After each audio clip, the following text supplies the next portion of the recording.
Bismillahirrahmanirrahim. Assalamualaikum warahmatullahi wabarakatuh. Alhamdulillahi rabbil alamin. Wal aqibatu lil muttaqin fala udwana illa 'alal zalimin. Asyhadu an la ilaha illallah wahdahu la syarika lah. Wa asyhadu anna Muhammadan 'abduhu wa rasuluh. Salawatu rabbi wa salamuhu alaihi wa ala alihi wa ashabihi wa man ihtada bihadyihi wastanna bisunnatihi ila yaumiddin wa sallama tasliman katsira, amma ba'du. Para pemirsa Rasyad TV yang dimuliakan dan dirahmati oleh Allah Subhanahu wa taala, dan para akhwat yang dimuliakan dan dirahmati oleh Allah Subhanahu wa taala, alhamdulillah Allah Subhanahu wa taala masih memberikan kepada kita semua kemudahan untuk bisa kembali mengikuti kajian tafsir Al-Quran Al-Karim via Zoom. Semoga Allah Subhanahu wa taala memberikan kepada kita semua kemudahan untuk menggapai kemaslahatan dalam urusan dunia dan akhirat kita. Para pemirsa dan para akhwat yang dimuliakan dan dirahmati oleh Allah Subhanahu wa taala, biidznillah, pada kesempatan yang berbahagia kali ini kita akan kembali mencoba untuk melanjutkan kajian tafsir Al-Quranil Karim, tafsir Juz' Amma, dari karya yang telah ditulis oleh Syekh Abdurrahman bin Nasir As-Sa'di rahimahullahu ta'ala. Karya beliau, Taisir Al-Karimir Rahman fi Tafsiri Kalami Al-Mannan. Dan alhamdulillah pada pertemuan yang lalu kita telah mulai mencoba untuk membaca tafsir beliau surat Al-Fajr, dan alhamdulillah kita telah menyelesaikan pembahasan tafsir dari ayat yang pertama sampai ayat yang ke-14, alhamdulillah. Dan insyaallah taala pada kesempatan yang berbahagia kali ini kita akan mencoba untuk melanjutkan tafsir surat Al-Fajr, dan kita mencoba insyaallah kita akan coba untuk membacakan tafsir sampai ayat yang ke-20 biidznillah tabaraka wa ta'ala. Para pemirsa dan para akhwat yang dimuliakan dan dirahmati oleh Allah Subhanahu wa taala, sebagaimana biasa sebelum kita melanjutkan tafsir Al-Imam As-Sa'di rahimahullah, kita persilahkan untuk dibaca terlebih dahulu ayat-ayat yang akan kita tafsirkan. Silahkan dibaca ayat ke-15 dan ayat ke-16. Tafadhal.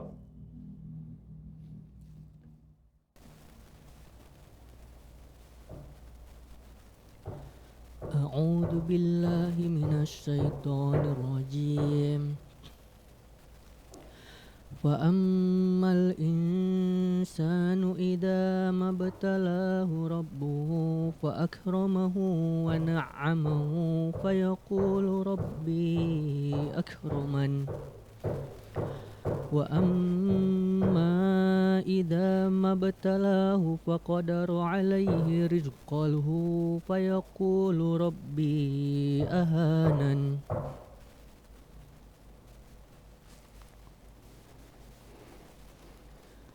Maka adapun manusia, apabila Tuhan mengujinya, lalu memuliakannya dan memberinya kesenangan, maka dia berkata, Tuhanku telah memuliakanku. Namun apabila Tuhan mengujinya, lalu membatasi rezekinya, maka dia berkata, Tuhanku telah menghinaku. Yang dimuliakan dan dirahmati oleh Allah Subhanahu wa taala, pada pertemuan yang lalu kita telah jelaskan dan kita coba untuk menjelaskan apa yang disebutkan oleh Al-Imam As-Sa'di rahimahullah dari sumpah-sumpah yang difirmankan oleh Allah Subhanahu wa taala dalam surat yang mulia ini. Dan pada pertemuan yang lalu telah kita jelaskan bahwa sebagian para ulama berpendapat bahwa sumpah yang difirmankan oleh Allah dengan jawab qasam atau jawaban sumpahnya itu sama. Sebagaimana diisyaratkan oleh Al-Imam Sa'di dalam tafsir beliau ini, dan kemarin juga telah kita jelaskan. Kalau Allah Subhanahu wa taala berfirman tentang waktu fajar misalnya, maka yang Allah Subhanahu wa taala jadikan sumpah adalah waktu fajar, dan Allah Subhanahu wa taala ingin bersumpah untuk menegaskan keagungan daripada waktu fajar. Begitu seterusnya dengan layalin ashar, malam yang 10, kemudian asy-syaf'i wal watar, bilangan genap dan bilangan ganjil, yang genap dan yang ganjil. Ya, sebuah ini sebagaimana telah kita jelaskan, Allah Subhanahu wa taala bersumpah dengan makhluk-makhluk ini untuk menegaskan keagungan, kemuliaan, kedudukan yang istimewa daripada makhluk-makhluk yang dijadikan oleh Allah Subhanahu wa taala sebagai sumpahnya dalam ayat-ayat yang mulia ini. Namun sebagian para ulama, sebagaimana telah kita jelaskan juga pada pertemuan yang lalu, berpendapat bahwa jawabul qasam dari sumpah yang difirmankan oleh Allah dalam surat Al-Fajr ini mahdzuf, dihapus. Karena dimaklumi. Ya. Sebagian ulama menjelaskan bahwa jawabul qasamnya adalah la tu'adzabunna ya kuffara Makkah. Demi waktu fajar, jika kalian tidak beriman, wahai orang-orang yang ingkar kepada Muhammad SAW di kota Mekah, sungguh kalian akan disiksa oleh Allah Subhanahu wa taala. Kenapa? Karena setelah Allah Subhanahu wa taala bersumpah, Allah Subhanahu wa taala sebutkan 3 kaum, 3 masyarakat yang menolak dakwah seorang nabi yang diutus oleh Allah Subhanahu wa taala kepada mereka. Ya, kaum Nabi Hud, kaumnya Nabi Saleh, kemudian kaumnya Nabi Musa alaihi assalatu wassalam. Di mana kaum Ad, tatkala Allah Subhanahu wa taala utus kepada mereka nabi Allah yang mulia Nabi Hud alaihi salam. Kaum Thamud yang Allah Subhanahu wa taala utus kepada mereka nabi Allah yang mulia Nabi Saleh alaihi salam. Begitu juga Fir'aun dan masyarakatnya di kota Mesir yang Allah utus kepada mereka nabi Allah yang mulia Nabi Musa alaihi salam. Tatkala mereka menolak, maka Allah SWT binasakan mereka. Allah hukum mereka. Maka tatkala Allah SWT bersumpah wal fajri wal layalin ashri wasyaf'i wal watri wal laili idza yasr, maka seakan-akan Allah SWT bersumpah untuk menegaskan bahwa sungguh kalian jika menolak dakwah Muhammad sallallahu alaihi wasallam, maka Allah SWT akan timpakan siksa kepada kalian sebagaimana Allah binasakan dan Allah timpakan siksa kepada kaum Ad, kepada kaum Thamud, dan kepada Fir'aun dan bala tentaranya. Ini pendapat yang kedua. Pendapat yang ketiga menyebutkan bahwa jawabul qasamnya ada pada ayat ke-14. Ayat yang terakhir yang pada pertemuan yang lalu kita jelaskan, tatkala Allah Subhanahu wa taala berfirman, "Inna rabbaka labil mirsad." Ya, tatkala Allah Subhanahu wa taala berfirman, "Inna rabbaka labil mirsad." Sesungguhnya Tuhanmu benar-benar mengawasi. Sebagian ulama berpendapat ini adalah jawab qasamnya, ini adalah jawaban sumpahnya. Wal fajar demi waktu fajar, wal layalin ashar demi malam yang 10, wasyafi wal watar demi yang genap dan yang ganjil. Ya, maka Allah SWT ingin tegaskan, inna rabbaka labil mirsad. Sesungguhnya Tuhanmu benar-benar mengawasi.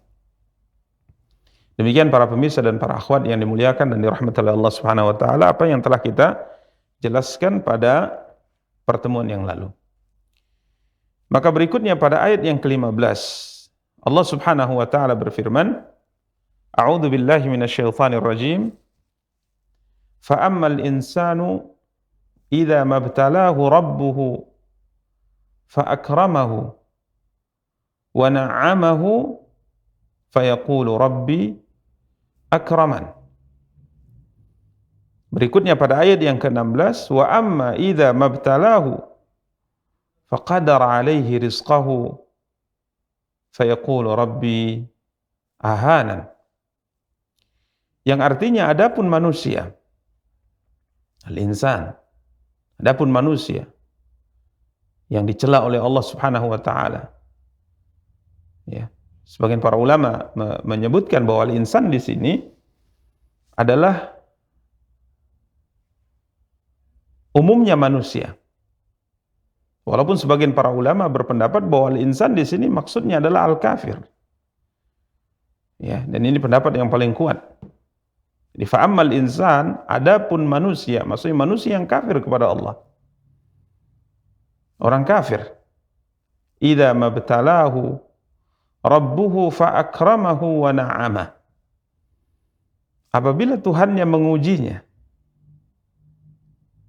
apa ujian yang Allah Subhanahu wa taala berikan kepadanya? Ujian yang Allah berikan kepadanya adalah fa'akramahu wa na'amahu. Allah Subhanahu wa taala memuliakannya dan memberikannya kesenangan. Artinya Allah Subhanahu wa taala bukakan untuknya dunia. Allah berikan kepadanya harta benda.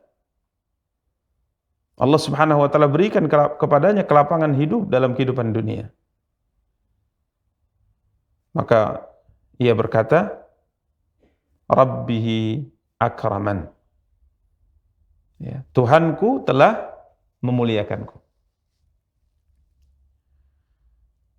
Berikutnya pada ayat yang ke-16, wa amma idza mabtalahu faqadara alaihi rizqahu fayaqulu rabbi ahanan. Adapun bila Tuhannya mengujinya, apa ujian yang Allah timpakan kepadanya, yang Allah berikan kepadanya? Allah qadara alaihi rizqah. Allah membatasi rezekinya. Allah tentukan kesulitan dalam hidupnya. Allah batasi rezeki harta yang ia miliki. Maka ia berkata, Rabbi ahanan.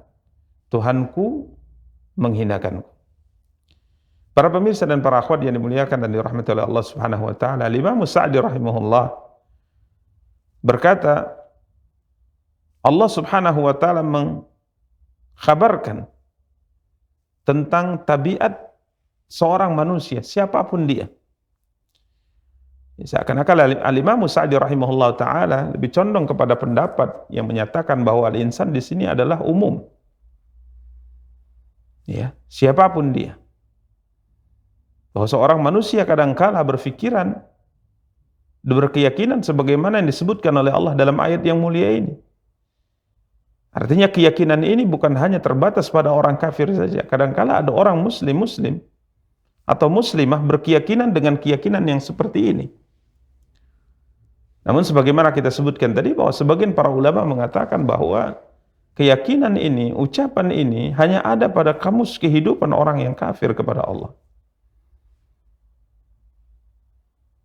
Al-Imam Sa'di mengatakan wa annahu zalimun, di mana manusia adalah seorang makhluk yang jahil, yang bodoh, yang tidak paham, zalim, yang banyak melakukan kezaliman. La ilma lahu bil awaqib. Dia tidak mengetahui akibat daripada perbuatannya. Yadhunnul halah allati taqa'u fihi tastamirru wa la tazul. Dia menyangka bahwa keadaan yang saat itu ia sedang berada di atasnya adalah sesuatu yang akan terus-menerus dia miliki dan tidak akan pernah sirna. Kemudian dia menyangka bahwa tatkala Allah Subhanahu wa taala berikan kepadanya dunia, Allah berikan kepadanya kenikmatan, yadullu ala karamatihi indahu wa qurbihi minhu. Tatkala Allah Subhanahu wa taala anugerahkan kepadanya harta, Allah Subhanahu wa taala bukakan untuknya dunia, maka manusia yang jahil ini, manusia yang zalim ini, manusia yang tidak tahu akibat buruk dari perbuatan yang ia lakukan, manusia yang menyangka bahwa kondisi keadaan dalam hidup tidak akan pernah berakhir dan tidak akan pernah berubah. Ia menyangka bahwa tatkala Allah anugerahkan kepadanya harta, Allah berikan kelapangan hidup untuknya, dia menyangka ini merupakan tanda kemuliaan ia di sisi Allah dan tanda kalau seandainya ia dekat dengan Allah Subhanahu wa taala. Ini gambaran manusia yang pertama yang diceritakan oleh Allah pada ayat 15 dari surat yang mulia ini. Yang kedua, wa amma idza mabtalahu faqadara alaihi rizqah. Adapun bila Tuhannya mengujinya lalu membatasi rezekinya, kebalikan dengan orang yang pertama. Orang yang pertama dilapangkan oleh Allah rezekinya. Yang kedua Allah sempitkan rezekinya. Orang yang pertama Allah bukakan untuknya dunia. Orang yang kedua Allah tutup untuknya sebagian daripada dunia. Maka orang yang kedua berkata, tatkala Allah SWT sempitkan rezeki untuknya, dia mengatakan, Rabbi ahanan. Tuhanku menghinakanku. Al-Imam Sa'di rahimahullahu ta'ala berkata, wa annahu idha qadar alaihi rizqahu. Ya, apabila Allah Subhanahu wa taala batasi rezekinya, ay dayyaqahu. Ya, qadara di sini artinya kata Imam Sa'di dayyaqahu, Allah sempitkan rezekinya. Fasara, sehingga orang ini diberikan oleh Allah Subhanahu wa taala hanya sebatas kebutuhan pokoknya saja.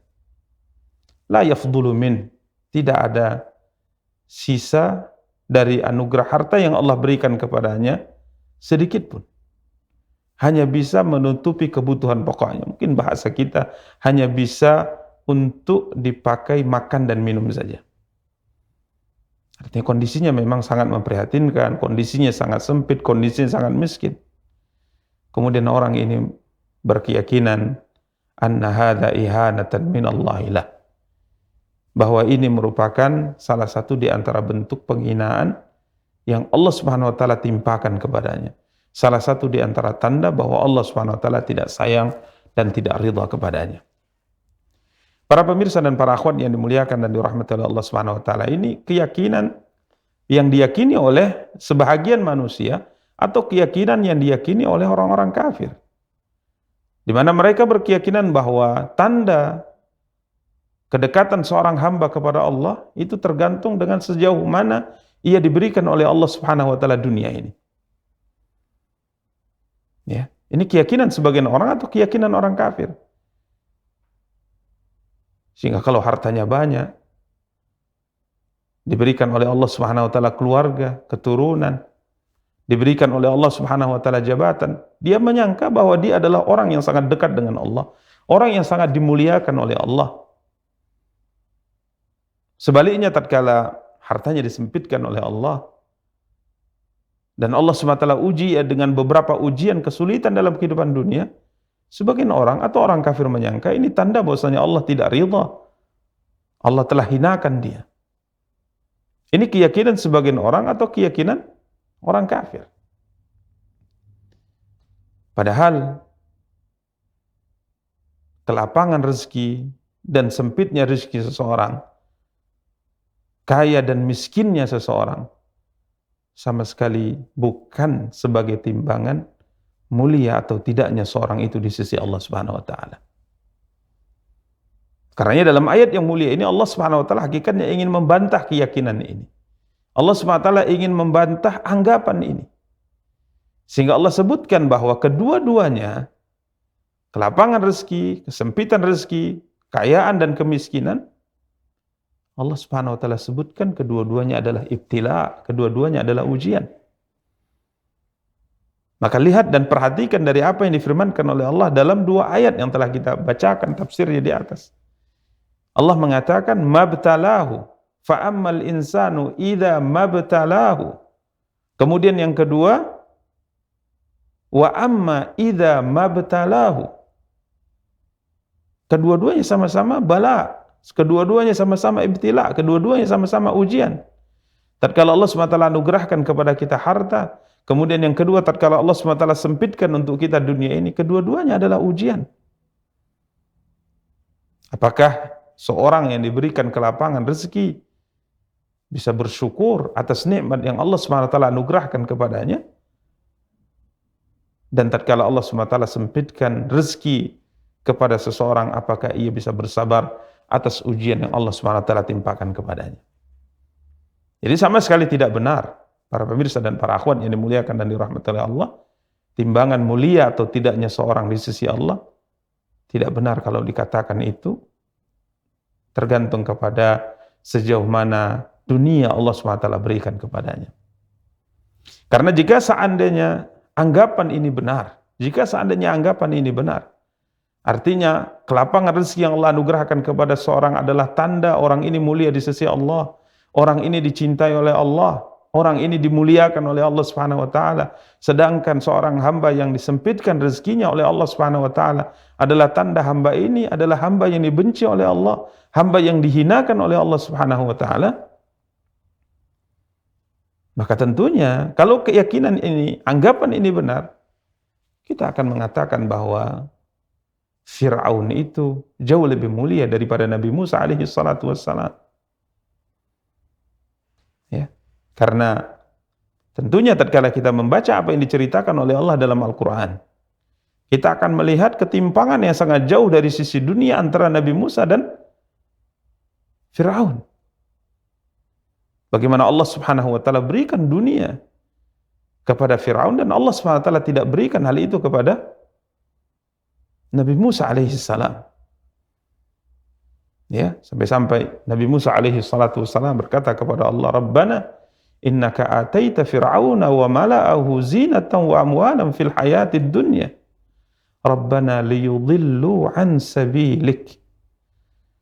Sampai-sampai Nabi Musa alaihi salatu wassalam mengadu kepada Allah Subhanahu wa taala bahwa kelapangan rezeki yang Allah Subhanahu wa taala berikan kepada Firaun ini mereka gunakan untuk menghalangi hamba-hamba Allah Subhanahu wa taala dari menempuh jalan Allah. Rabbana innaka ataita fir'auna wa mala'ahu zinatan wa amwalan fil hayatid dunya. Wahai Rabb kami, sesungguhnya Engkau telah berikan kepada Fir'aun dan para pejabat-pejabatnya zinatan wa amwalan fil hayatid dunya, perhiasan dan harta dari kehidupan dunia. Rabbana liyudillu an sabilik. Wahai Tuhan kami, sesungguhnya mereka gunakan apa yang Engkau berikan kepada mereka untuk menghalangi manusia dari jalan-Mu. Maka jika seandainya anggapan ini benar, tentunya Fir'aun ini jauh lebih mulia daripada Nabi Musa alaihi salam, waliyadzubillah. Dan jika seandainya anggapan ini benar, tentunya tokoh-tokoh kafir Quraisy di kota Mekah yang memiliki jabatan, memiliki kedudukan, memiliki harta yang banyak, jauh lebih mulia daripada Nabi kita yang mulia Muhammad sallallahu alaihi wasallam. Coba lihat kehidupan Nabi SAW diceritakan oleh Aisyah, ibunda kita radhiyallahu taala anha, telah berlalu 3 bulan. Ya. Terbit hilal yang pertama, kemudian hilal di bulan kedua, kemudian terbit lagi hilal di bulan ketiga. Istri-istri Rasulullah sallallahu alaihi wasallam tidak ada seorang pun di antara mereka yang menghidupkan api. Dan tidak ada seorang di antara mereka yang memasak. Tidak ada seorang pun di antara mereka yang menyiapkan adonan roti untuk dimasak menjadi roti yang bisa dimakan oleh Nabi sallallahu alaihi wasallam. Ya, karena kondisi sangat sulit. Sehingga para tabi'in bertanya kepada ibunda Aisyah radhiyallahu taala anha, "Fa kaifa ta'ishun? Au bima ta'ishun?" Dengan apa kalian hidup wahai ibunda di saat kalian tidak memasak makanan untuk bisa dimakan? Maka Aisyah radhiyallahu taala anha berkata, "Bil aswadain." Kami hidup dengan air dan kurma. Hanya sekedar minum air dan makan kurma saja. Maka kita katakan bahwa jika seandainya anggapan yang diceritakan oleh Allah dalam surat Al-Fajr ayat 15 dan 16 ini benar, maka tentunya tokoh-tokoh kafir Quraisy itu jauh lebih mulia dari Nabi kita yang mulia sallallahu alaihi wasallam, waliyadzubillah. Ini tentunya keyakinan yang tidak diyakini oleh orang yang beriman. Ini adalah keyakinan yang diyakini oleh orang-orang kafir. Adapun seorang yang beriman, seorang muslimah, apa yang ia yakini terkait dengan dunia ini, maka ia meyakini sebagaimana yang difirmankan oleh Allah Subhanahu wa taala dalam surat Al-Anbiya ayat 35. Allah Subhanahu wa taala berfirman, "Kullu nafsin dha'iqatul maut wa nabluukum bisyarri wal khairi fitnatun wa ilaina turja'un." Allah Subhanahu wa taala berfirman, tiap-tiap yang berjiwa pasti akan merasakan kematian. Kemudian Allah berfirman, "Wa nabluukum bisyarri wal khairi fitnah." Kami akan menguji kamu dengan dua hal, dengan keburukan dan dengan kebaikan sebagai cobaan. Wa ilaina turja'un, dan hanya kepada kamilah kamu akan dikembalikan. Ini keyakinan kita sebagai seorang muslim, bahwa Allah Subhanahu wa taala akan menguji kita. Dengan apa? Menguji kita dengan syarr, dengan keburukan, dan menguji kita dengan kebaikan. Al-Imam Ibnu Katsir rahimahullahu taala berkata, "Nakhtabirukum bil masaibi taratan wa bin ni'ami ukhra." Kami akan menguji kalian dengan kenikmatan dan kami akan menguji kalian dengan musibah.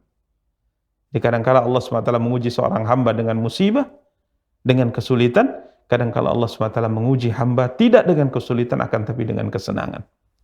Linanzur man yashkur wa man yakfur wa man yasbir wa man yaqnab.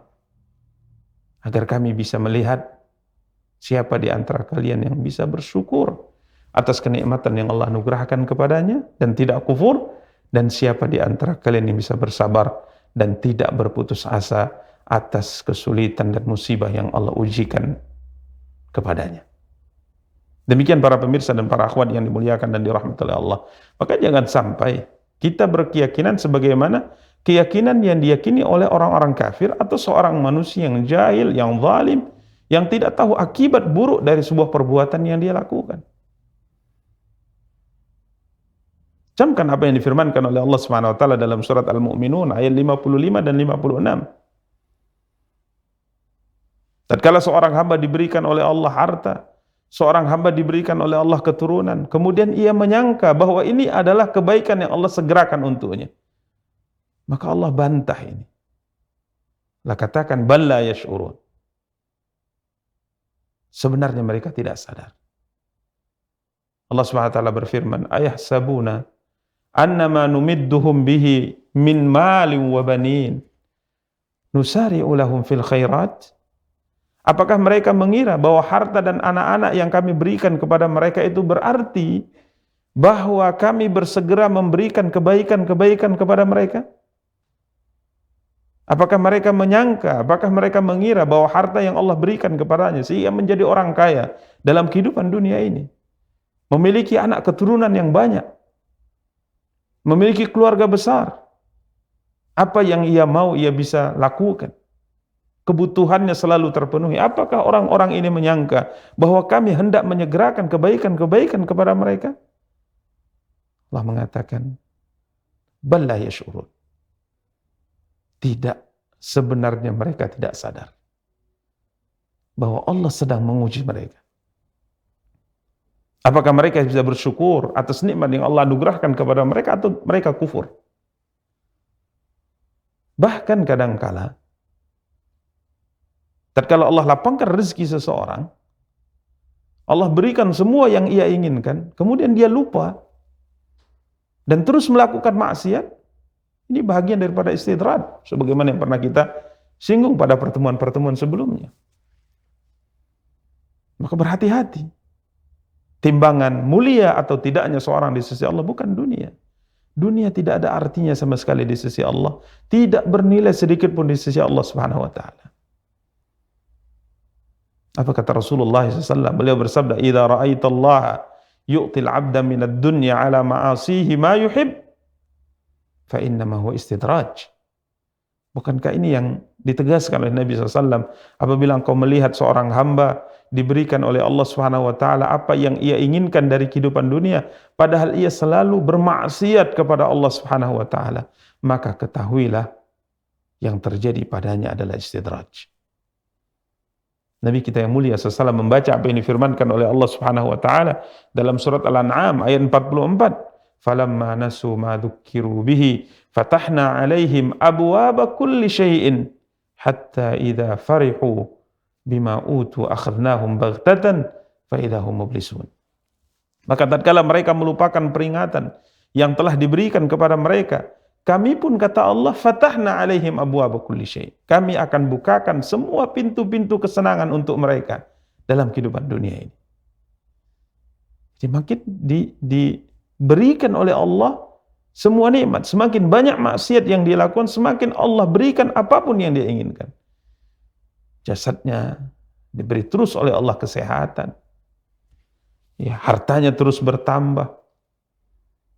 Terus diberikan oleh Allah Subhanahu wa taala. Sampai Allah mengatakan hatta idza farihu bima utu akhadnahum baghtah. Sehingga apabila mereka bergembira dengan apa yang telah diberikan kepada mereka, maka kami siksa mereka dengan tiba-tiba. Maka ketika itu mereka dalam keadaan berputus asa. Para pemirsa dan para akhwat yang dimuliakan dan dirahmati oleh Allah Subhanahu wa taala, ini yang diyakini oleh seorang muslim dalam hidupnya. Bahwa kelapangan rezeki, kesempitan rezeki, kaya dan miskin adalah bahagian daripada ujian Allah Subhanahu wa taala. Allah ingin menguji kita, dan kalau Allah anugerahkan kelapangan hidup, lapangkan rezeki pada kita, Allah ingin menguji kita. Apakah kita bersyukur atas nikmat yang Allah anugerahkan kepada kita atau tidak? Atau kita kufur? Sebaliknya, tatkala Allah uji kita dengan kemiskinan, Allah uji kita dengan kesulitan, maka hakikatnya Allah juga hendak menguji kita.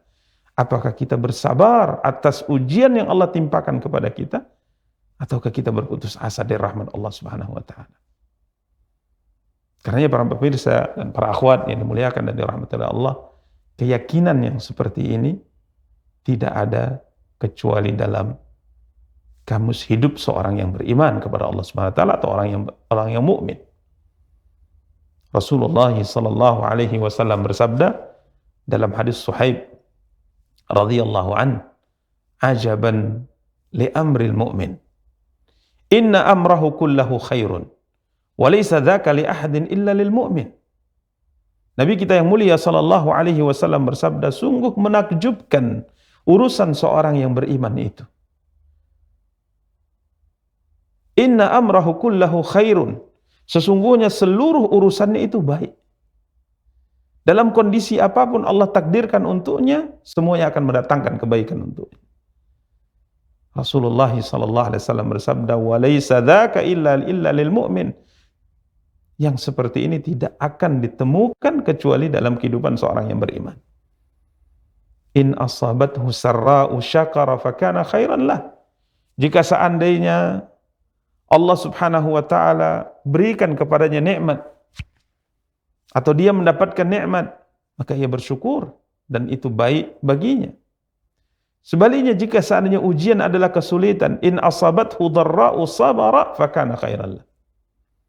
Apabila Allah Subhanahu wa taala ujikan kepadanya kesulitan, ditimpakan kepadanya kesulitan, maka ia bersabar, maka itu jauh lebih baik baginya. Demikian para pemirsa dan para akhwat yang dimuliakan dan dirahmati oleh Allah. Jadi dunia bukan sebagai timbangan mulia atau tidaknya seorang di sisi Allah. Ya. Kadangkala orang yang tidak Allah berikan kepadanya dunia jauh lebih mulia daripada orang yang Allah berikan untuknya dunia. Bahkan para ulama mengatakan dua ujian ini, jika seandainya dibandingkan lulus atau tidaknya seseorang, maka yang lebih susah, lebih sulit untuk melewati ujian dari dua ujian ini adalah ujian kelapangan rezeki yang Allah berikan kepada seorang hamba. Si fulan diberikan oleh Allah ujian dengan dibukakan dunia untuknya. Si fulan yang lainnya diberikan oleh Allah SWT ujian dengan disempitkan dunia untuknya. Di antara dua orang ini, mana yang lebih mudah melewati dua ujian itu? Para ulama mengatakan yang lebih mudah untuk melewati dua bentuk ujian itu adalah orang yang Allah SWT sempitkan dunia untuknya. Karena subhanallah, ujian kelapangan, ujian harta, ujian kekayaan, ini merupakan ujian yang sangat sulit untuk dilewati. Karena apa kata Rasulullah SAW? Aku melihat surga dan aku lihat penduduk surga terbanyak adalah fuqara. Aku melihat ke surga dan kiranya aku lihat penduduk surga yang terbanyak adalah orang-orang miskin. Orang-orang yang tidak punya harta. Sebaliknya, neraka kebalikannya. Orang yang paling banyak masuk ke dalam neraka adalah orang-orang yang punya harta. Bagaimana tidak, dalam perhitungan amal saja sudah berbeda. Apa kata Rasulullah SAW? Bahwa orang fakir dari umat Islam, dari umat Muhammad SAW memasuki surga, atau orang-orang miskin mendahului orang-orang kaya masuk ke dalam surga Allah Subhanahu wa taala, jaraknya berapa? 500 tahun. 500 tahun orang miskin, orang-orang fakir, orang-orang yang dalam hidupnya Allah tidak lapangkan rezeki untuk mereka. Mereka sudah bersenang-senang selama 500 tahun di dalam surga Allah SWT, baru kemudian disusul oleh orang-orang kaya. Dalam perhitungan orang kaya harus mempertanggungjawabkan terkait dengan hartanya dua pertanyaan. Dari mana ia dapatkan harta tersebut? Dari jalan yang halal atau jalan yang haram? Kalau ia berhasil menjawabnya dengan benar, artinya ia bisa menunjukkan, ia bisa membuktikan di hadapan Allah bahwa harta yang dia miliki semuanya dari jalan yang halal, maka ia tidak akan lepas dari perhitungan kecuali apabila ia juga bisa membuktikan untuk apa ia gunakan harta yang halal itu dalam kehidupan dunia. Apakah ia gunakan untuk ketaatan kepada Allah atau ia gunakan untuk bermaksiat kepada Allah Subhanahu wa taala. Demikian para pemirsa dan para akhwat yang dimuliakan dan dirahmati oleh Allah Subhanahu wa taala. Sekali lagi, bahwa dunia ini tidaklah menjadi timbangan mulia atau tidaknya seorang di sisi Allah. Ya. Berikutnya kita lanjutkan pada ayat-ayat selanjutnya. Kita persilahkan untuk melanjutkan bacaan, silahkan.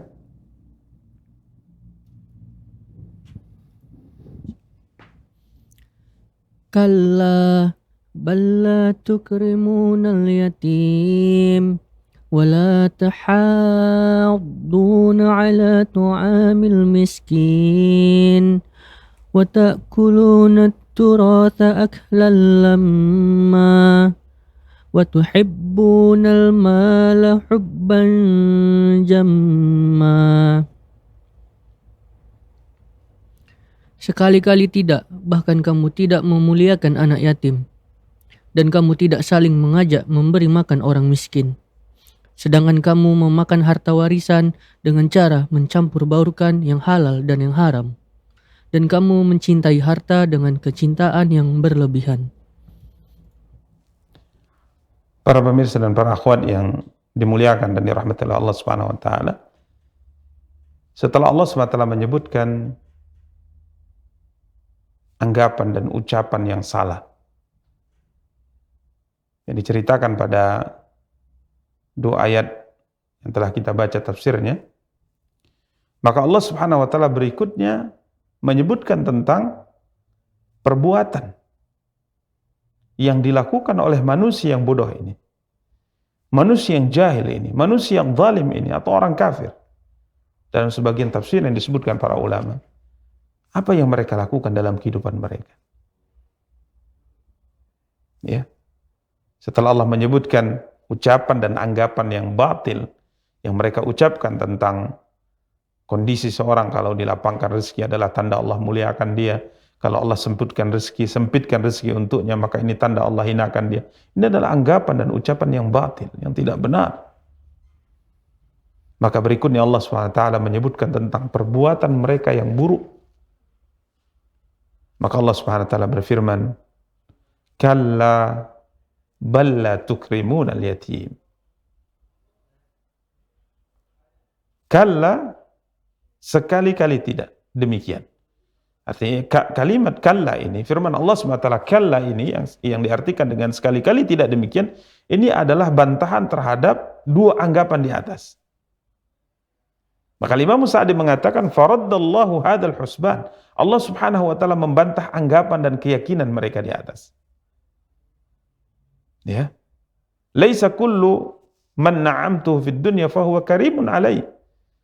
Seakan-akan Allah hendak menegaskan, kata Imam Sa'di, tidak semua orang yang aku anugerahkan kepadanya kenikmatan dunia, dia merupakan orang yang mulia di sisiku. Dan tidak semua orang yang aku batasi rezeki untuknya dalam kehidupan dunia adalah orang yang hina di sisiku. Karena sesungguhnya kaya dan kemiskinan, kelapangan dan kesempitan, ibtila'un minallah, Semua ini adalah ujian dari Allah. Wamtihanun yumtahanu bihil ibad, yamtahinu bihil ibad. Ini adalah ujian yang Allah uji manusia dengannya. Tatkala Allah berikan kekayaan kepada seorang, kelapangan rezeki pada seorang, Allah ingin mengujinya. Apakah ia bisa bersyukur atau ia kufur terhadap nikmat Allah? Tatkala Allah ujikan kepada seorang kesempitan, maka Allah SWT ingin mengujinya. Apakah ia bersabar atau ia berputus asa? Kemudian Allah akan kaitkan balasan tergantung kepada sikapnya dalam ujian tersebut. Kalau ia bisa bersyukur, maka di sana Allah akan berikan kepadanya balasan kebaikan. Kalau ia kufur, maka Allah timpakan kepadanya dosa. Allah akan berikan dosa kepadanya. Sebaliknya, kalau ia bersabar, maka Allah akan berikan pahala. Kalau ia berputus asa, maka Allah akan timpakan dosa kepadanya.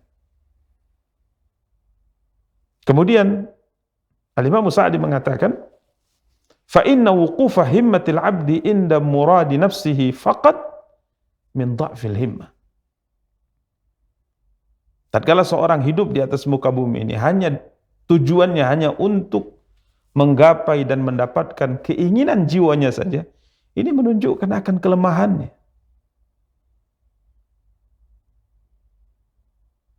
Orang-orang yang diceritakan oleh Allah di atas, karena ia berkeyakinan bahwa dunia adalah segalanya. Mulia atau tidaknya ia tergantung kepada dunia yang ia miliki. Sebesar apa dunia yang ia miliki. Ia merasa semakin kaya maka ia semakin mulia. Semakin sedikit hartanya semakin hina ia. Maka orang yang seperti ini, kata Imam Sa'di, dalam kehidupannya akan selalu berusaha mencari dunia, mengumpulkan harta, menghabiskan waktu dan pikirannya untuk itu. Sehingga apa yang ia lakukan? Dia habiskan semua energinya, semua kemampuannya, semua kekuatannya. Ia curahkan semua tenaga dan pikirannya untuk mengumpulkan harta sebanyak-banyaknya. Karena menurutnya, mulia atau tidaknya ia tergantung kepada harta yang ia miliki.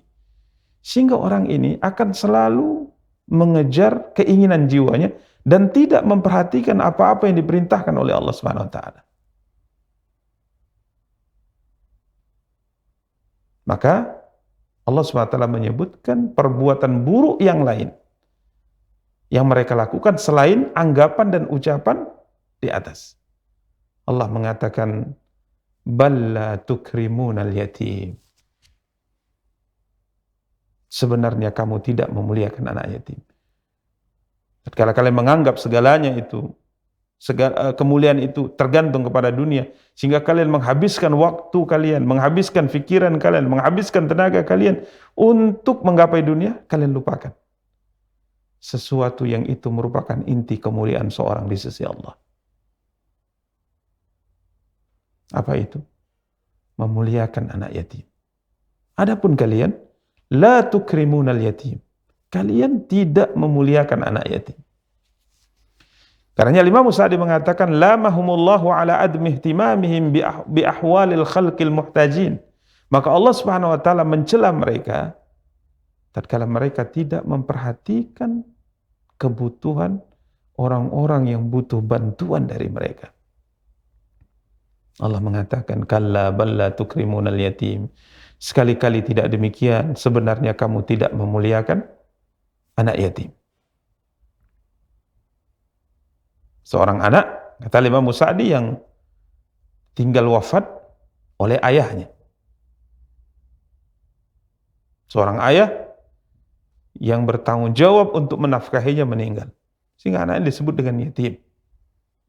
Ini istilah yatim dalam pembahasan syariat. Seorang anak yang belum baligh, ya, yang belum mencapai usia baligh, ditinggal wafat oleh ayahnya. Ini yatim. Adapun tatkala ayahnya meninggal sedangkan kondisinya sudah baligh, maka ia tidak disebut yatim. Dan sebagian para ulama mengatakan tatkala, di antaranya apa yang disebut oleh Abdullah bin Abbas, bahwa tatkala ia ditinggal wafat oleh ayahnya dalam kondisi belum balik, maka ia disebut yatim, dan tatkala ia sudah balik nantinya, maka sifat keyatimannya berakhir. Ya, keyatimannya berakhir. Dengan baliknya ia, maka ia tidak lagi disebut anak yatim. Para pemirsa dan para akhwat yang dimuliakan dan dirahmati oleh Allah Subhanahu wa taala. Di mana memuliakan anak yatim merupakan salah satu di antara amal yang sangat mulia dalam Islam.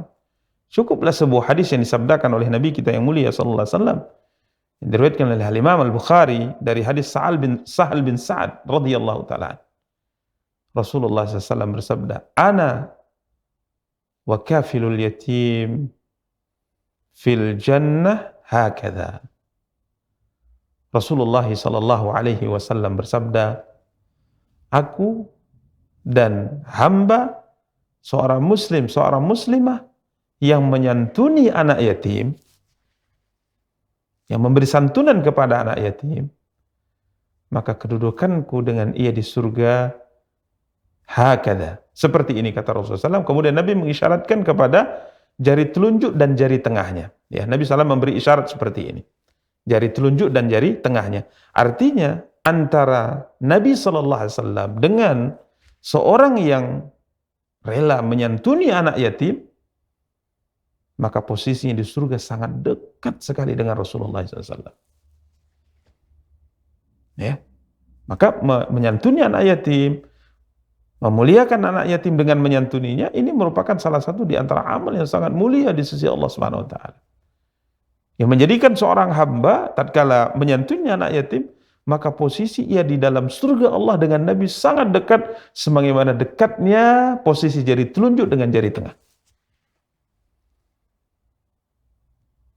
Maka tidak ada seorang muslim, tidak ada seorang muslimah yang mendengar sabda ini dan ia memiliki kemampuan untuk menyantuni anak yatim, ia memiliki kemampuan dari sisi harta untuk menyantuni anak yatim, kecuali pasti ia akan melakukannya demi untuk mendapatkan kabar gembira yang disampaikan oleh Nabi sallallahu alaihi wasallam. Siapa di antara kita yang tidak ingin masuk ke dalam surga yang paling tinggi? Posisi kedudukan dengan Nabi SAW sangat dekat, surga Firdaus. Itu bisa didapat dengan menyantuni anak yatim. Maka Allah cela mereka. Allah sangat mencela mereka. Tatkala mereka disibukkan dengan dunia, mereka menganggap dunia adalah segalanya. Mulia atau tidaknya seorang tergantung kepada dunia, maka Allah celah mereka. Bal la tukrimunal yatim. Sebenarnya kamu tidak memuliakan anak yatim. Ada perbuatan yang lebih buruk daripada anggapan yang pertama. Ucapan kalian yang pertama, anggapan kalian yang pertama itu sangat buruk. Akan tapi di sana ada perbuatan yang lebih buruk daripada itu. Apa itu? Tidak memuliakan anak yatim. Demikian para pemirsa dan para akhwat yang dimuliakan dan dirahmati oleh Allah Subhanahu wa taala. Kemudian celaan yang kedua dari perbuatan yang mereka lakukan, Allah berfirman, wala tahadduna ala ta'amil miskin. Dan kamu tidak saling mengajak memberi makan orang miskin. Mengajak. Allah Subhanahu wa taala dalam ayat yang mulia ini tidak mengatakan dan kamu tidak memberi makan kepada fakir miskin, akan tapi Allah Subhanahu wa taala berfirman, kamu tidak saling mengajak. Subhanallah, para ulama mengatakan, jangankan memberi makan fakir miskin, mengajak orang untuk membantu orang miskin saja tidak pernah dia lakukan. Ya, orang ini memiliki sifat kebakhilan, puncaknya kebakhilan. Kekikiran, puncaknya kekikiran. Artinya jangankan memberi makan kepada orang miskin, mengajak orang, memotivasi orang, menyarankan orang untuk memberi makan fakir miskin saja tidak dia lakukan. Yang kalau mengajak, mungkin bahasa kita modalnya hanya dengan ludah. Modalnya hanya dengan ucapan. Itu saja tidak dia lakukan. Apalagi dia keluarkan hartanya untuk memberi makan kepada fakir miskin. Ini jauh lebih mustahil. Al-Imam Sa'di rahimahullah ta'ala mengatakan, beliau berkata, la yahuddu ba'dukum ba'dan ala it'amil mahawiji minal masakin wal fuqara. Tidak saling mengajak, tidak saling memotivasi untuk memberi makan kepada orang-orang yang butuh bantuan makan untuk mereka dari kalangan orang-orang miskin dan orang-orang fakir. Kenapa itu bisa terjadi? li ajli syuhhi 'ala dunya, karena kekikiran mereka di saat mereka berlebihan dalam mencintai dunia. Wa mahabbatuha asyadidah, dan kecintaan yang sangat kuat untuk dunia yang sudah tertanam di dalam dada mereka. Ya. Karenanya kalau dunia ini sudah sangat dicintai, sudah sangat masuk ke dalam dada hati seorang hamba, maka jadilah ia sebagai seorang manusia yang sangat kikir dengan dunia ini. Ia tidak menunaikan hak Allah terkait dengan harta. Karena Nabi SAW mengatakan, Iyyakum wasyuhha fa inna syuhha ahlaka man kana qablakum. Hati-hati kalian dari sifat kikir, dari sifat pelit. Tidak mau berbagi kepada orang-orang yang butuh bantuan. Karena sesungguhnya sifat ini membinasakan umat sebelum kalian.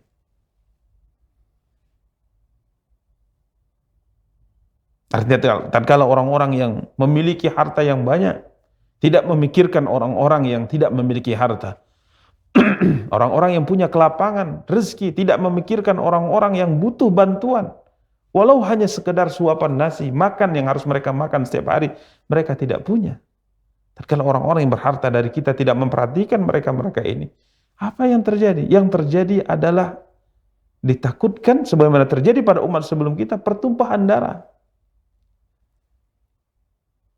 Di mana orang-orang ini akhirnya karena kesulitan hidup yang mereka alami, mereka tidak punya apa-apa, maka yang mereka lakukan adalah perampokan. Yang mereka lakukan adalah pembunuhan. Maka Nabi ingatkan ini, iyyakum wasyuhha fa inna syuhha ahlaka man kana qablakum. Hati-hati kalian dari sifat kikir, sifat pelit.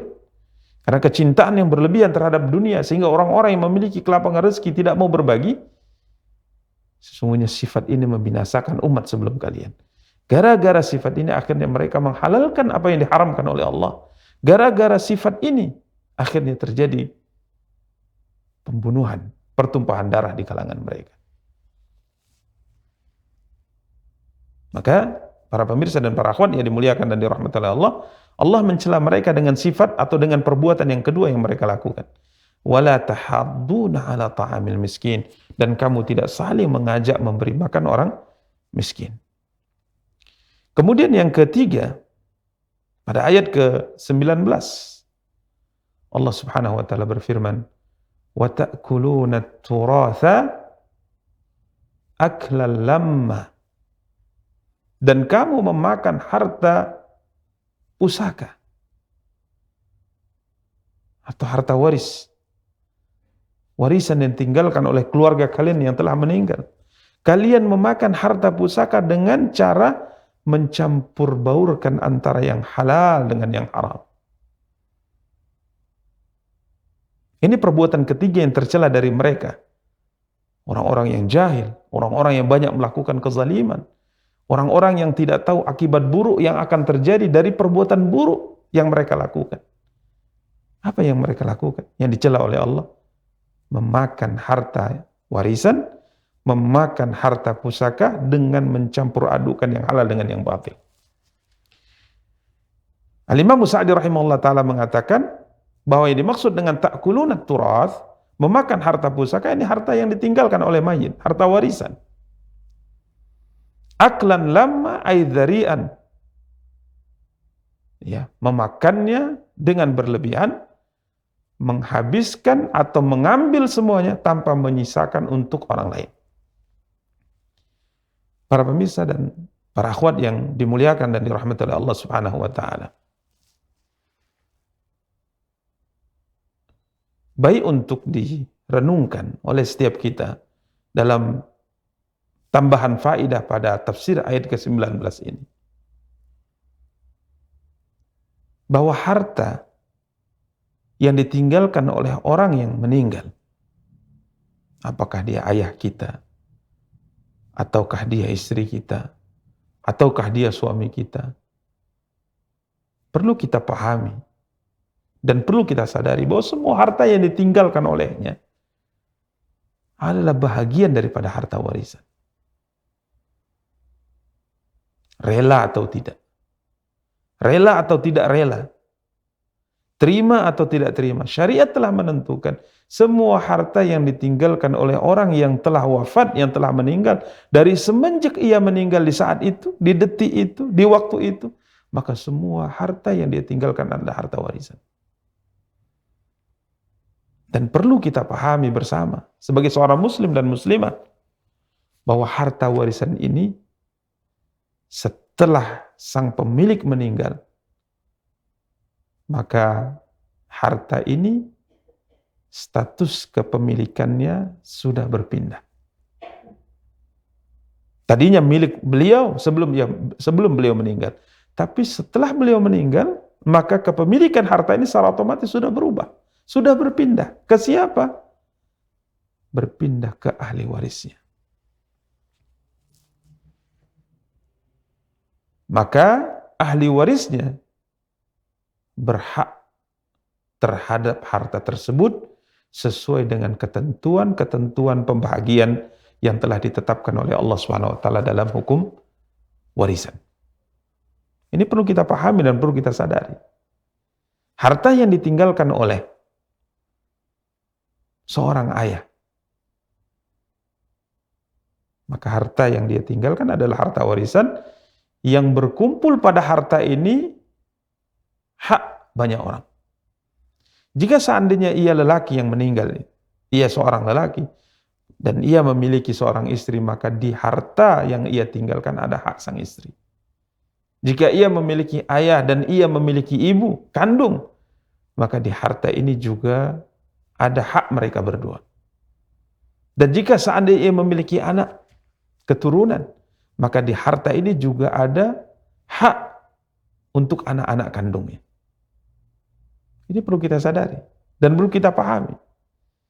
Maka para pemirsa dan para akhwat yang dimuliakan dan dirahmati oleh Allah Subhanahu wa taala. Salah satu di antara kebiasaan orang-orang kafir dahulu, orang-orang musyrik dahulu, yang disebutkan oleh Allah dan disinggung oleh Allah dalam ayat yang mulia ini, wa ta'kuluna at-turatha aklan lamma, dan kamu memakan harta pusaka dengan cara mencampur baurkan yang halal dan yang haram. Dahulu di kalangan orang-orang jahiliyah, tatkala seorang suami meninggal, maka istrinya tidak diberikan oleh keluarga laki-laki, oleh keluarga sang mayit, tidak diberikan harta warisan sedikit pun. Seorang wanita, suaminya meninggal, meninggalkan harta. Sebanyak apapun harta yang ditinggalkan, maka dahulu di masa jahiliyah, sang istri tidak diberikan bahagian harta warisan apapun. Harta peninggalan suaminya dikuasai oleh saudara-saudara kandung sang mayit. Istrinya tidak diberikan apapun. Bahkan dalam catatan sejarah, sebagian mereka menganggap bahwa istri saudara mereka bahagian daripada harta warisan, waliyadzubillah. Istrinya bahagian daripada harta warisan. Jangankan mendapatkan bahagian harta warisan, dirinya saja bahagian daripada harta warisan. Ini sebelum masa Islam. Tatkala seorang ayah meninggal, ia memiliki anak laki-laki dan memiliki anak perempuan, maka anak perempuan tidak diberikan untuknya harta warisan apapun. Warisan hanya diberikan kepada anak laki-lakinya. Dan ini hal yang banyak mereka lakukan di saat itu. Maka Allah mencela mereka, wa ta'kuluna at-turatha aklan lamma, dan kamu memakan harta pusaka dengan cara mencampur baurkan yang halal dengan yang haram. Kalian tidak tunaikan hak orang lain. Maka Nabi kita yang mulia sallallahu alaihi wasallam tegaskan dalam sebuah hadis, Rasulullah SAW bersabda, Inna Allah qad a'ta kulla dhi haqqin haqqahu fala wasiyata liwarithin. Nabi kita yang mulia sallallahu alaihi wasallam bersabda bahwa Allah Subhanahu wa taala telah memberikan hak kepada setiap yang memiliki hak dalam harta warisan. Ibu kandung, ayah kandung, berapa bahagiannya? Yang ia merupakan bahagian dari merupakan kelompok ashabul furud, orang-orang yang telah ditentukan oleh Allah bahagiannya dengan bahagian tertentu dalam harta warisan. Istri mendapatkan berapa bahagian, ya, kemudian anak, dan seterusnya sebagaimana diperinci oleh Allah SWT dalam surat An-Nisa. Intinya setiap orang yang dia bahagian kerabat dari mayit, apabila dia punya hak dalam harta warisan, maka Allah sudah tentukan haknya. Maka menghalangi harta yang itu merupakan hak untuk mereka, artinya kita tidak memberikan kepada mereka, kita kuasai semuanya, ini merupakan salah satu di antara bentuk kezaliman. Bahkan bukan hanya sekedar tidak memberikan bahagian atau hak kepada yang berhak dalam harta warisan, menahan harta itu untuk dibagikan. Ini juga bahagian daripada kezaliman. Harta yang ditinggalkan oleh mayit dimiliki oleh banyak orang dari ahli waris. Kemudian kita, mungkin karena kita adalah saudara paling besar, abang paling dihormati, ditakuti, kita mengatakan gak usah dibagi. Kita tahan hak adik-adik kita. Kita tahan hak ahli waris yang lain. Kita katakan gak usah dibagi. Kadangkala dengan alasan yang klasik. Ayah baru meninggal, kuburannya belum kering, tanah kuburnya belum kering. Gak usah dibagi. Tamak sekali kalian dengan harta warisan. Subhanallah, ini haknya. Tatkala ia menuntut haknya, maka tidak dicela dalam syariat. Maka tatkala kita menghalangi orang-orang untuk mendapatkan haknya dalam harta warisan, ini bagian daripada kezaliman. Apalagi menguasainya secara keseluruhan dan tidak memberikan kepada ahli waris yang lain. Ini kezaliman yang jauh lebih besar. Maka Allah ingatkan dan Allah cela orang-orang kafir dahulu. Allah berfirman, wa ta'kuluna turatha aklan lamma. Maka para pemirsa dan para akhwat yang dimuliakan dan dirahmati Allah, hendaknya kita pahami hukum Allah ini. Jangan sampai kita menjadi bahagian daripada orang-orang yang karena dirinya terhalang hak orang ditunaikan. Dan jangan kita termasuk di antara orang-orang yang menahan hak orang lain. Karena ini merupakan salah satu di antara bentuk kezaliman dalam syariat kita. Berikutnya, pada ayat yang ke-20, Allah Subhanahu wa taala berfirman, "Wa tuhibbunal mala hubban jamma." Dan kamu mencintai harta benda dengan kecintaan yang berlebihan.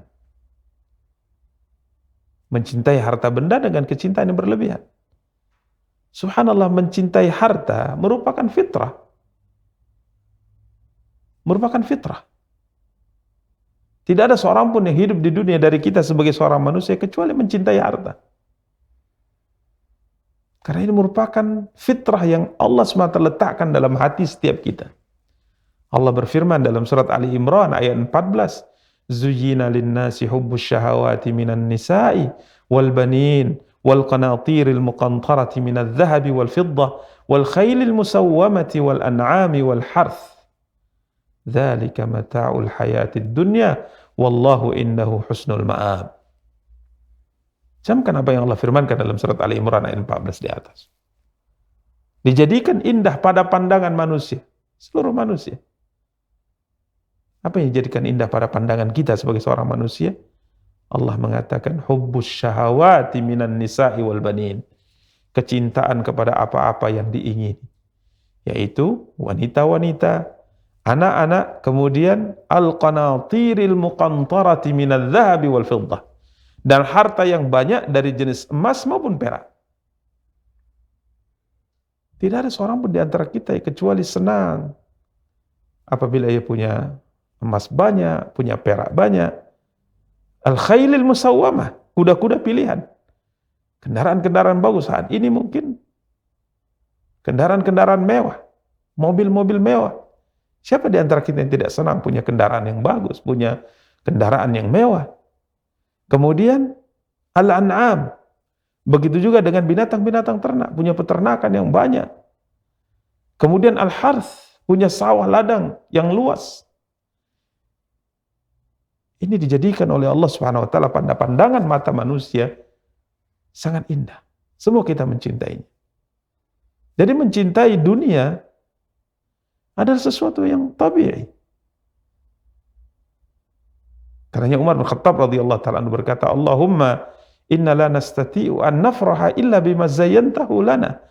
Ya Allah, sesungguhnya kami tidak bisa bahagia, kami tidak bisa senang kecuali senang dengan apa yang telah Engkau jadikan sesuatu itu perhiasan di mata kami. Tidak bisa kami tolak ini ya Allah.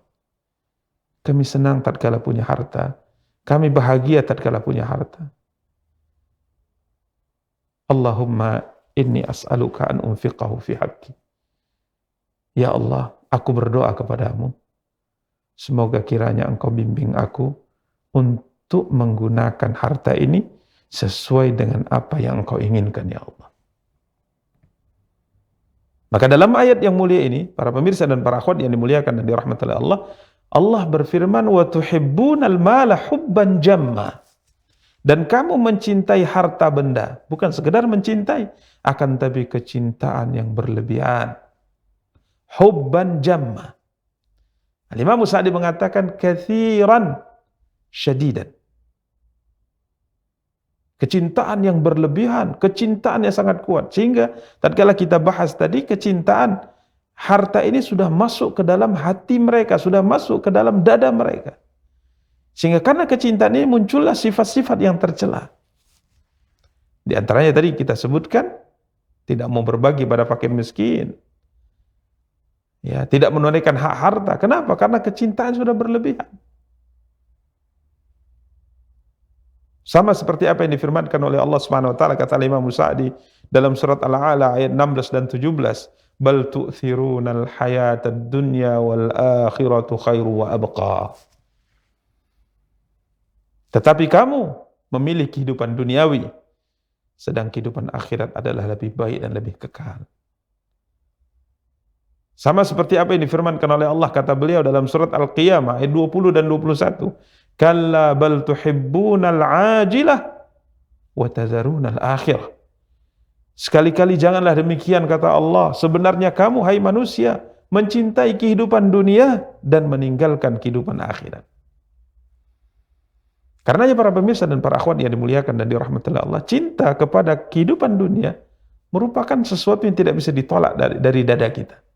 Tapi yang dicela dan diingatkan oleh Islam adalah mencintai dunia ini berlebihan.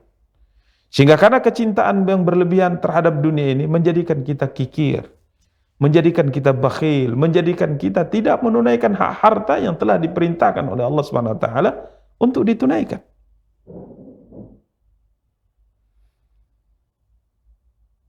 Karenanya jika seandainya seorang itu mencintai dunia ini berlebihan, mencintai harta ini berlebihan, maka akan muncul minimal dua sifat tercela pada diri orang ini. Yang pertama, senang atau tidaknya ia tergantung kepada dunia. Dia ridha, dia bahagia apabila diberikan kepadanya dunia, dan dia tidak ridha, tidak bahagia apabila tidak diberikan dunia. Seperti yang difirmankan oleh Allah Subhanahu wa taala dalam surat Taubah ayat 58. Tatkala Allah Subhanahu wa taala menceritakan tentang sebahagian orang-orang munafik. Di saat Nabi kita yang mulia sallallahu alaihi wasallam membagikan harta yang datang atau yang sampai kepada beliau kepada beberapa orang sahabat. Nabi bagi si fulan diberikan, si fulan diberikan. Karena harta terbatas, maka Nabi SAW memberikan sesuai dengan yang membutuhkan saja. Tidak semuanya bisa dibagi. Sehingga ada sebahagian atau ada satu orang kala itu tatkala melihat pembagian Rasulullah SAW hanya terbatas pada beberapa orang saja. Maka dia berkata, sesungguhnya pembagian yang kau lakukan ini atau pembagian yang dilakukan ini adalah pembagian yang tidak adil.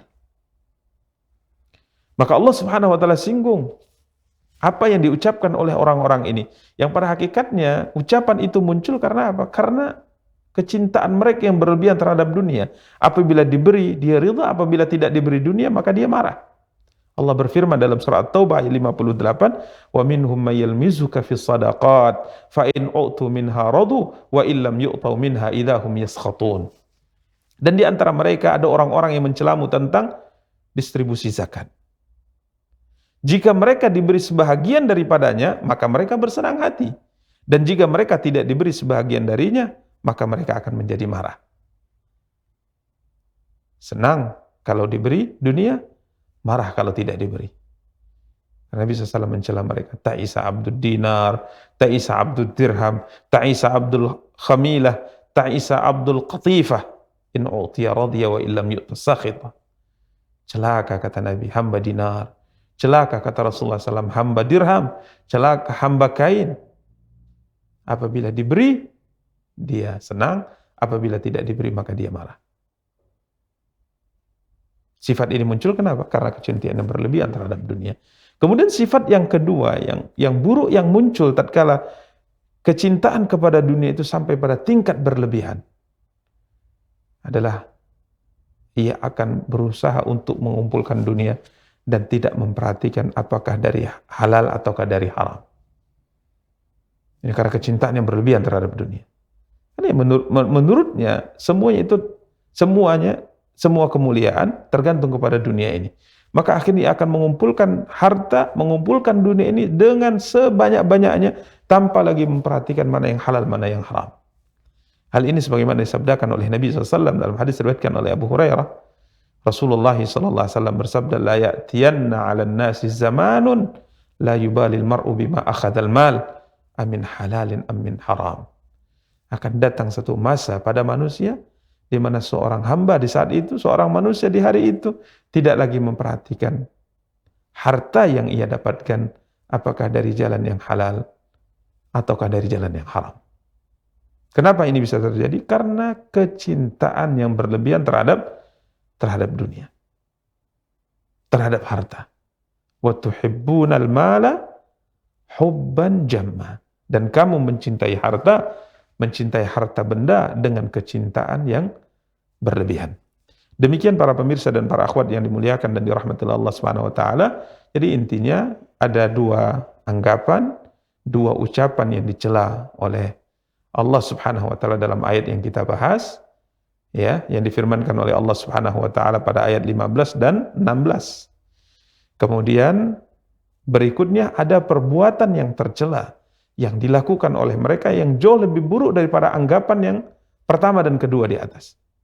Ini tatkala mereka tidak memuliakan anak yatim, kemudian mereka tidak saling mengajak memberi makan orang miskin, kemudian mereka memakan harta pusaka dengan cara mencampur baurkan antara yang halal dengan yang haram, kemudian yang terakhir mereka mencintai harta benda dengan kecintaan yang berlebihan.